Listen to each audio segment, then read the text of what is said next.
This is the Deepal S07, one of several new mid-size electric SUVs to arrive in the Australian market from China.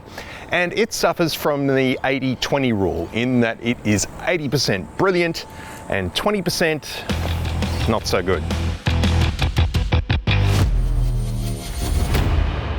You're watching Four Wheels in a Seat. I'm Alex Dalrymple. This is my channel where I review new cars every week for people who are looking to buy a new car and don't know what to get. I can help you out with a pretty simple, straightforward, easy to understand review. You don't want to miss an episode though, so please do hit the subscribe button down below the notification bell. If you enjoy the video, please give me a like. Although Deepal might be a new name in the Australian market, the company that owns it, Chang'an Automobiles, can trace its roots all the way back to 1862, although they've only been building cars since the 1950s. In China, they build cars for Mazda and Ford, so there's no lack of automotive know-how with a Deepal, and that shows in its really good build quality. The S07 was designed in Turin, Italy, and I think the overall design looks a little bit like a cross between Audi, Lamborghini and Tesla. I really like the big imposing front end here that sits up high, the big Deepal badge in the center, and these LEDs are a really nice design too. For an SUV, it doesn't ride up all that high, but there's sufficient ground clearance to avoid any objects like speed humps or steep driveways in my case. 19-inch wheels come as standard, 20s are an option, but it will set you back an extra $1,100. I really like the slick design along here with the retractable door handles that pop out when you approach the vehicle. The rear light clusters wrapping around the back here look good too with the Illuminate the Future, although it does kind of remind me a little bit of BYD and Build Your Dreams. And the light clusters wrap all the way around here for a full width LED across the back and a light up Deepal badge, which is a nice touch. Bit of a diffuser down the bottom there. Under the powered tailgate is a 445 litre storage space, which expands by a further 900 litres with the rear seats down. A nice touch in here that my son noticed, he's 11 years old. The quilted leather here on the floor of the boot, he said, reminds him of Louis Vuitton. Yeah, he's right. At the front we have a frunk with 125 litres of storage space, room for your charging cables, and in fact this car is so new these haven't even been unwrapped. The powertrain is all at the rear, and this car is rear-wheel drive. There's a single electric motor that outputs 160 kilowatts of power and 320 newton meters of torque, propelling it to 100 k's per hour in 7.9 seconds. A fully charged battery will give you 475 kilometers of range, and charging to 80% at a high-speed charger takes about 35 minutes. The interior design of the Deepal S07 is good. It is obviously inspired by Tesla in that it's incredibly minimalist. There are no physical buttons. We just have one big screen in the middle that runs everything.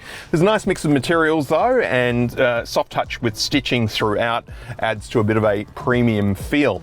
But the 20% that's not so great about this car can be mainly laid at the feet of this center console screen software. Functionally, it does everything you need. It's just the layout and design of it that's not so great. Obviously inspired by Tesla, it just needs a bit of work. And kudos to Deepal, they have just announced an update for this software coming out soon, which will fix, hopefully, a lot of these problems that I'm about to talk about. A great thing that it does when you first get in the car is that the screen actually angles itself towards the driver, and if the driver gets out, the screen automatically tilts towards the front passenger, allowing for easy access.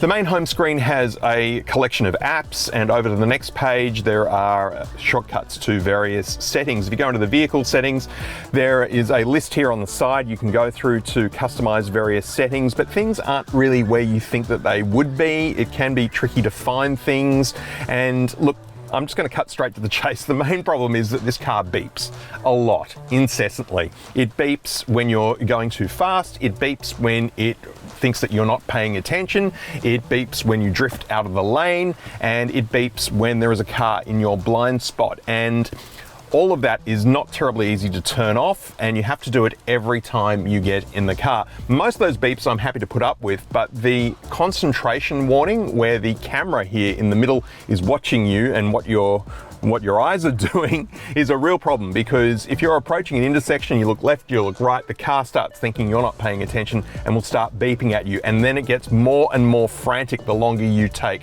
to put your eyes forward again, which isn't always what you want to be doing.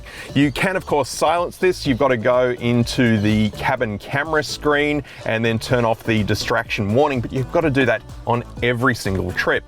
Like Tesla, the Speedo is just a little display here up in the top right-hand corner that's not very obvious, but one improvement over Tesla is that we do have a head-up display where you can more clearly see your speed. You can also use voice control to control the system. Hi Deepal. Hello. Open the driver's side window. Okay, I'll turn it on. The system is a little bit buggy, but generally you can get what you want from it. Another issue, and this isn't a problem exclusively to Deepal, it seems to be a thing with a lot of Chinese-made SUVs, is that they don't seem to get native English speakers to go through these systems before they release them into English language markets. So a lot of the grammar that these cars use in the text and also the voice recognition system isn't really quite correct, and they use some weird words. Like, for example, when you're driving along and if your arm just happens to block the driver monitor here at the front, it will talk about how the system has been degraded and you must remove an occlusion. Occlusion is really only a word you ever hear doctors use when they're talking about some sort of surgical procedure. It's just not quite right. There's a 14-speaker Sony sound system, which actually sounds really good, and I don't know why more car makers don't do this, but we have speakers in the headrests here for the driver and front passenger, and it sounds brilliant. I don't know why more car makers don't do that. I think the only other car I've ever seen that in is the Mazda MX-5. But I really like this. More speakers in headrests, please.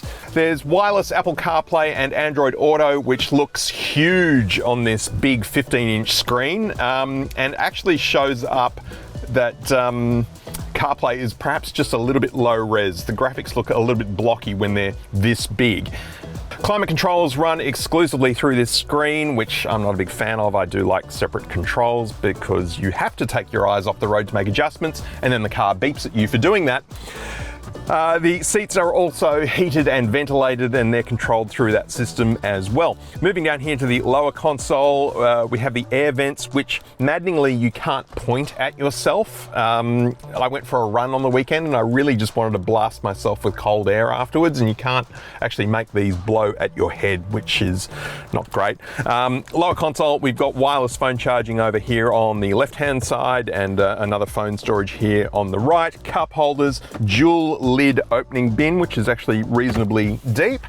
Head-up display in front of the driver. It's nice and bright, but unfortunately doesn't work with polarized sunglasses, but that is the easiest place to see your speed, the range of the battery charge, and also you can see a representation of how much charge you're putting back into the battery with regenerative braking. The steering wheel, yeah, this has a nice feel to it. Stitching, flat bottom, nice to grip onto. A few basic controls here for the adaptive cruise control and the audio system.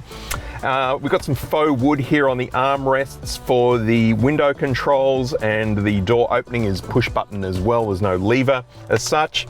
The seats are, yeah, they're a little bit weird actually. I mean, they're not uncomfortable, but for me with my longish legs, there's not a lot of support underneath, and the seat cushion doesn't tilt back. So my legs are just kind of hanging here a little bit, and it does feel like I'm going to fall forward out of the seat at any time, so not exactly ideal. Plenty of headroom though, which is good, and visibility is excellent all around the cabin. And in the back seat, I'm 190 centimeters tall behind my own seating position, and this seat has actually moved backwards because it does move backwards and forwards as you get in and out of the car.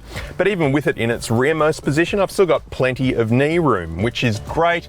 Fantastic view through the panoramic sunroof, which stretches all the way back here. Seats are pretty comfortable. Big armrest here with cup holders, and another zone of climate control back here for rear seat passengers. So yeah, I think the family will be pretty happy here in the back seat of the Deepal S07. Well, the Deepal is certainly very quiet to drive. There's no, or a very small amount of artificial electric motor noise. and insulation from the outside world is excellent. And I have to say the build quality is really good. Here's the Deepal S07, a turn-back car, a car so good looking that you have to turn back and look at it after you parked it. I think it looks pretty good. I actually really quite like the look of this car. I think it's quite distinctive, and I've noticed it has turned a few heads on the road, mostly because people are probably looking at it and going, what is that? I haven't seen any others of these on the road this week. And there goes that please concentrate alarm. But it is definitely one of the better looking SUVs on the road. The regenerative braking system is perhaps not quite as strong as what I've experienced in some other cars. It doesn't quite allow for full one-pedal driving. It's very close, but with a little bit of gentle massaging, you can kind of almost get there. Drive modes, there's a few to choose from. Eco is the default mode that's automatically on every time you get in the car. There's Comfort and Sport, which does noticeably boost performance. You can also go into a customizable mode and design your own drive mode too. So the more time I spend in this car, the more I like it. I think it's just a question of getting used to its quirks. It is really well made. It's quite comfortable despite the slightly awkward seating position for me. And I think it looks really good. It just needs a bit of a software update to make this system, which is so crucial for the entire operation of this car, work just a little bit better. See, it's beeping at me right now telling me I'm departing the lane, but I'm really not. I can see in the mirrors I'm quite well in the lane and driving straight, but I'm getting alerts telling me that it's not right. Also, for the entire week I've had this car, I've had a tyre pressure warning, which I can't work out how to clear, and none of the tyres look as though they're flat, so I'm not really sure what's going on there. I do have to say that on the whole, I'm just not really a fan of this whole kind of thing that Tesla has set in motion with nothing in front of the driver and a single screen running the entire car with no physical buttons. I think as sort of a one-off concept, it's fine, but it now seems to be finding its way into a number of different cars, and in theory it's great, but in practicality it just isn't. The car screams at you for not concentrating and taking your eyes off the road, but the only way you can make any adjustments to anything is to look at the screen. Of course, there's the voice recognition, but that's a little bit hit and miss as well. My favorite phrase that it says all the time whenever there's traffic passing on the right-hand side, I'm about to open the door, it says, "Danger at the getting out of the vehicle." And of course there's danger at the getting out of the vehicle because my degraded view is occluded.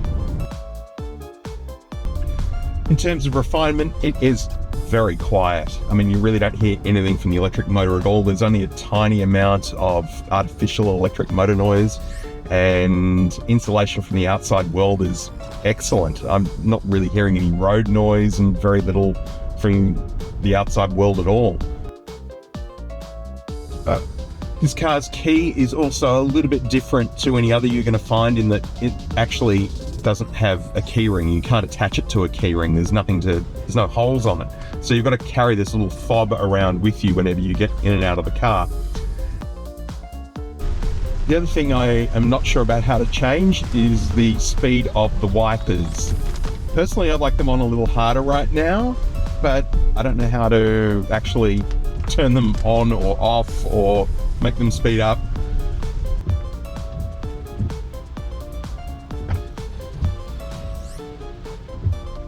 No. Cabin maybe? Nearest seat, screen, controls. Front wiper, here we go, auto. Wiper speed, intermittent, medium, fast. Let's go up to fast. So it's all well and good to have these controls on the screen, but it really would be much better if you didn't have to go through the screen to make adjustments like turning the windscreen wipers on. Look, I've got to be honest, when I first got into the Deepal S07, I was a little bit underwhelmed. Admittedly, I had just gotten out of a Corvette Stingray, so perhaps that was a little bit of an unfair comparison. But the more time I've spent with this car, the more I like it. And with the flood of Chinese SUVs currently entering the market, I can tell you right now that this is definitely one worth checking out. Just make sure you update the software first though to get rid of that annoying beeping.